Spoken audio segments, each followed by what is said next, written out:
Bagaimana mungkin Angkatan Udara Israel akan berhasil menempuh jarak hampir 2.000 km ke Qatar untuk melakukan operasi pembunuhan yang ditargetkan dengan lebih dari 10 pesawat, termasuk rumah siluman yang tak terlihat oleh radar? Itu adalah pertanyaan yang membuka cerita ini.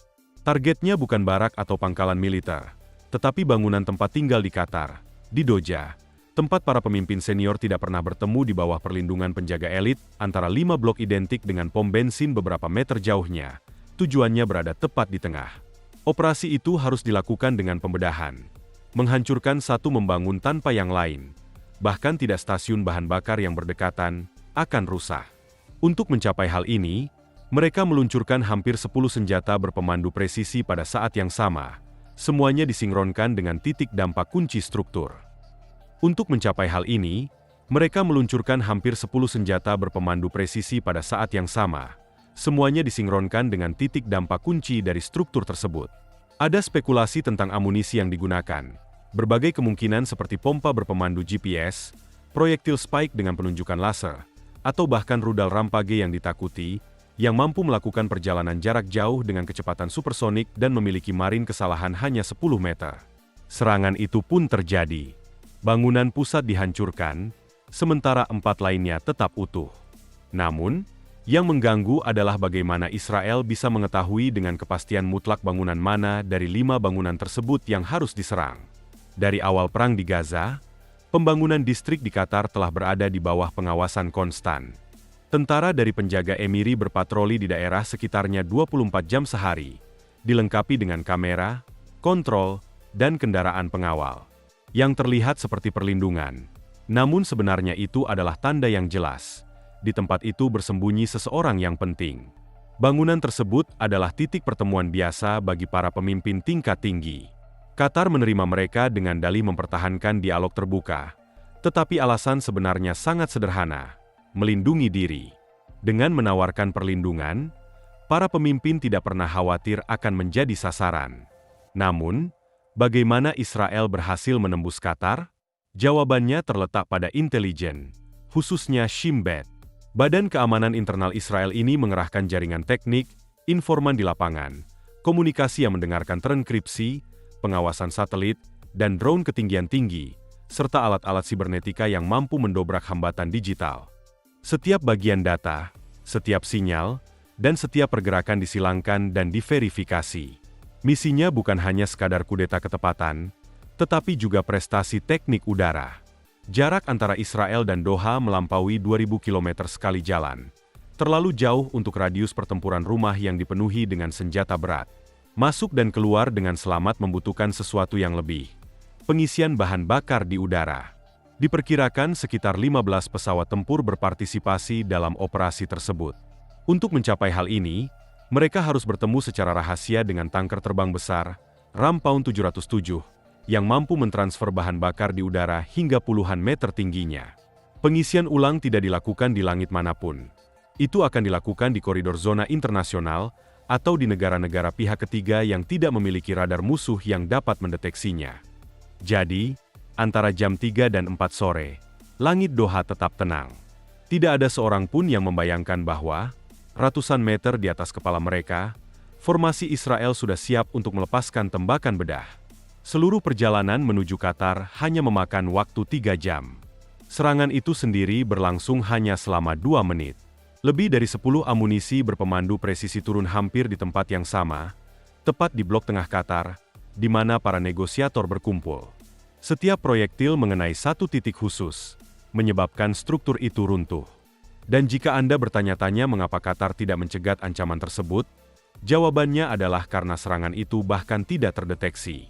F-35I Adir, dengan badan pesawatnya yang tidak terlihat oleh radar dan sistem pengawasan penanggulangan elektronik, memimpin operasi ini. Profilnya yang tersembunyi membuatnya hampir tidak mungkin dilacak oleh radar konvensional. Sementara itu, F-16I Sufa dan F-15I Ram mengamankan ruang udara, siap untuk menghadapi rumah manapun dari musuh atau respon yang tidak terduga. Selama waktu itu, pesawat pengintai mengirimkan informasi secara real-time, mengonfirmasi setiap detik bahwa operasi dilanjutkan sesuai rencana. Setelah dampaknya, tidak ada perayaan. Para pilot segera berbalik, mencari kapal tanker untuk terbang dan mengisi ulang bahan bakar sebelum kembali ke Israel. Dalam beberapa menit, langit menjadi kosong lagi.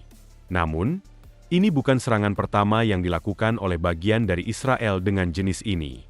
Ada sebuah kasus yang lebih brutal, yaitu penghapusan target tersembunyi di ruang bawah tanah bangunan bertingkat, menggunakan hingga 80 bom semi-penetrasi yang diluncurkan dalam satu serangan. Strategi di balik tampilan seperti itu lebih dipahami dengan menganalisis 3 kemungkinan skenarionya. Skenario 1, sebuah agensi intelijen asing menyerahkan koordinat yang tepat. Data tersebut begitu akurat sehingga memungkinkan pesawat untuk melepaskan puluhan bom tembus di titik yang sama tanpa marin kesalahan. Skenario 2, agen Mossad beroperasi di lapangan. Salah satu dari mereka bisa saja menerangi target dengan penunjuk laser, memandu bom tepat waktu ke jantung bangunan. Skenario 3, setelah 5 tahun melakukan peretasan dan spionase pada komunikasi organisasi, lokasi tepat di mana pemimpin akan berada telah ditentukan. Ya, targetnya berada di Tajila, sebuah lingkungan di selatan Beirut. Sekilas, bangunan tersebut terlihat seperti gedung umum, dengan 6 lantai, balkon sederhana, dan atap yang dilengkapi panel surya. Tidak ada yang membedakannya dari tetangganya, kecuali apa yang tersembunyi di bawah tanah. Badan intelijen memastikan bahwa ruang bawah tanah kompleks tersebut terhubung dengan jaringan terowongan yang dirancang sebagai rute pelarian dan koridor rahasia menuju puncak Hezbollah. Detail tersebut menjadikan konstruksi itu sebagai tujuan strategis kelas 1. Dalam menghadapi target seperti ini, Israel telah menggunakan senjata khusus, seperti Mark 82 seberat 227 kg, bunker booster yang menakutkan, mampu menembus lapisan beton, serta GBU-39, bom glider presisi bedah. Semua ini dimulai dengan akuisisi miliarder Amerika Serikat yang bernilai lebih dari 3 miliar dolar. Mari kita lihat skenario 1. Dalam skenario ini, protagonisnya adalah target utama, Hassan Nasrallah, pemimpin Hezbollah. Selama 4 tahun, ia tetap bersembunyi, berpindah antar tempat penampungan, selalu dilindungi oleh jaringan loyalitas dan terowongan rahasia. Namun, ada kebocoran yang mengubah segalanya. Laporan mengklaim bahwa agen rahasia, mungkin orang Iran, memperingati Israel tentang kedatangannya menggunakan kendaraan rahasia ke pinggiran kota selatan Beirut. Pada hari Sabtu yang sama, tanggal 27 September, informasi tersebut sudah sampai ke Komandan Angkatan Udara Israel. Rencana tersebut diaktifkan dalam hitungan jam. Sebuah rumah dilengkapi dengan penunjuk laser menerangi kompleks 6 lantai tempat Nasrallah akan bertemu dengan para pemimpin lainnya. Tanda tak terlihat pada fasadnya adalah hukuman mati. Tindakan diikuti oleh selusin F-15 yang muncul di atas langit Lebanon dan melepaskan badai api. 80 bom berbagai jenis, dipimpin oleh bunker booster yang menakutkan. Senjata-senjata ini, yang mampu menembus lapisan beton yang diperkuat, dimaksudkan untuk menghancurkan bangunan dari bawah ke atas, tidak hanya meruntuhkan strukturnya, tetapi juga semua yang tersembunyi di dalam kedalaman. Mari kita bayangkan kemungkinan lain. Mari kita ikuti skenario nomor 2. Tidak ada kebocoran dari pihak asing. Sebaliknya, seorang agen Mossad, seorang komando Israel di lapangan, berhasil mengonfirmasi kehadiran Nasrallah. Mungkin bahkan mencerahkan lokasi dengan penunjuk laser. Tanda tak terlihat yang membimbing pilot terbang tinggi di atas. Koordinat yang tepat telah dikirimkan ke ruang komando. Tidak ada ruang untuk kesalahan. Prioritasnya adalah menghilangkan pemimpin Hezbollah dengan segala cara. Ketika F-15 menerima perintah, langit terbuka dengan suara gemuruh. Hujan hampir 80 bom turun ke kompleks 6 bangunan. Skenario ketiga, dan mungkin yang paling mungkin, tidak tergantung pada mata-mata di balik bayangan atau kebocoran asing. Senjatanya adalah serangan utama bukan rudal, tetapi kesabaran.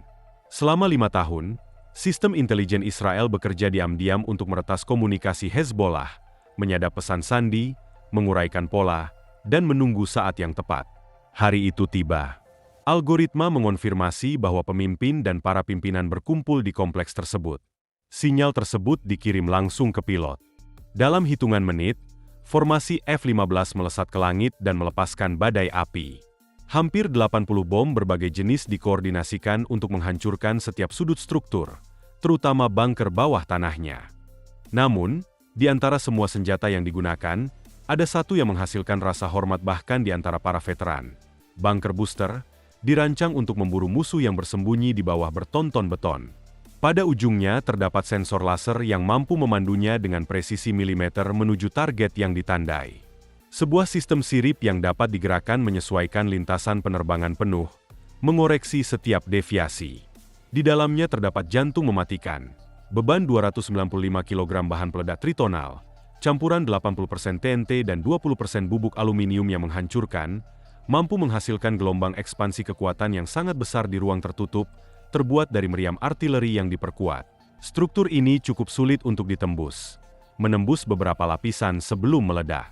Ia dapat menempuh jarak hingga 100 meter di bawah tanah, mencapai ruang bawah tanah, terowongan, dan bunker yang diakini musuh berada di sana dengan aman. Semua ini dimulai dengan kilatan tak terlihat, laser yang menandai target atau koordinat yang dimuat ke dalam GPS militer. Jauh di atas, sebuah F-15 meluncur tanpa terdeteksi. Pilot menekan tombol perintah, dan bom itu meledak seolah-olah merupakan hewan yang dibebaskan. Saat turun, siripnya bergerak dengan presisi bedah, mengoreksi setiap penyimpangan dan melawan angin agar tidak kehilangan fokus pada inti permasalahan. Ketika menyentuh tanah, ia tidak berhenti. Badan pesawat yang sempit dan diperkuat memungkinkan bom ini mengebor beton seperti bor supersonik, maju hingga 6 meter di bawah beton bertulang atau puluhan meter di tanah lunak. Dan tepat sebelum tampaknya telah menghilang, sekering tunda mengaktifkan. Ledakan terjadi di dalam perut target, bukan di permukaan. Hampir 320 kg TNT yang dicampur dengan aluminium meledak di dalam, melepaskan gelombang kejut yang mengguncang dinding, fondasi, dan terowongan tersembunyi. Apa yang dulunya merupakan tempat berlindung kini menjadi perangkap kematian. Apa yang sebelumnya adalah benteng kini telah direduksi menjadi reruntuhan dalam hitungan detik. Namun, sekarang mari kita lihat bagaimana cara kerjanya setelah bom dijatuhkan. Selama beberapa dekade, Mark 80 dan 82 adalah bom sederhana yang jatuh bebas. Senjata brutal, memang, tetapi konyol. Mereka hanya dijatuhkan dan mengandalkan gravitasi untuk menentukan lokasi jatuhnya. Namun, teknik militer menemukan cara untuk mengubahnya menjadi proyektil bedah. Semua ini dimulai dengan instalasi sekering. Satu di hidung, satu di ekor, atau bahkan keduanya. Dalam versi dasar, saat bom menyentuh tanah, sekering depan menyalakan saluran peledak dari depan ke belakang, menyebabkan ledakan langsung dan kerusakan segera. Namun, ada pilihan lain yang lebih mematikan.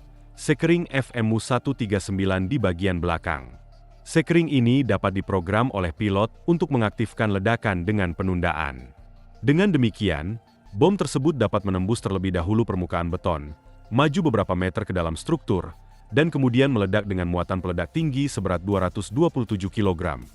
Hasilnya sangat menghancurkan, dinding runtuh dari dalam, dan atap hancur dengan sendirinya. Semua ini dengan biaya yang mengejutkan, hanya $4.000 per satuan. Namun, revolusi ini terjadi ketika mereka berhasil mengonversi bom bodoh menjadi cangkang cerdas. Inilah yang melahirkan anak-anak Jidam, yang mengubah Mark 80 klasik menjadi senjata bedah berpemandu presisi.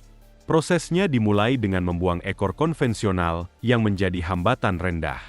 Dalam modul panduan yang baru terpasang, sebuah karya yang mengubah silinder baja yang sederhana menjadi rudal modern. Di dalam bagian baru ini terdapat inti dari sistem. Satu set navigasi inersia yang dilengkapi dengan GPS militer berkualitas tinggi. Duo ini memastikan bahwa bom mengikuti lintasan yang tepat menuju target, bahkan jika dilepaskan dari puluhan kilometer jauhnya. Di sekitar elektronik ini terintegrasi sebuah cincin adaptor yang menahan antena telemetri, bertanggung jawab untuk transmisi data waktu nyata, serta baterai terenkripsi yang melindungi informasi sensitif dari gangguan. Di luar, sirip komposit dikerahkan, dikendalikan oleh roda gigi yang menyesuaikan setiap gerakan. Namun, evolusi dari jam tidak berhenti pada presisi. Para insinyur ingin memberikan jangkauan yang lebih luas dan lebih banyak kecerdasan. Inilah yang melahirkan Jidrada, dengan kit laser di bagian depan dan satu set sayap lipat yang mengubahnya menjadi bom luncur.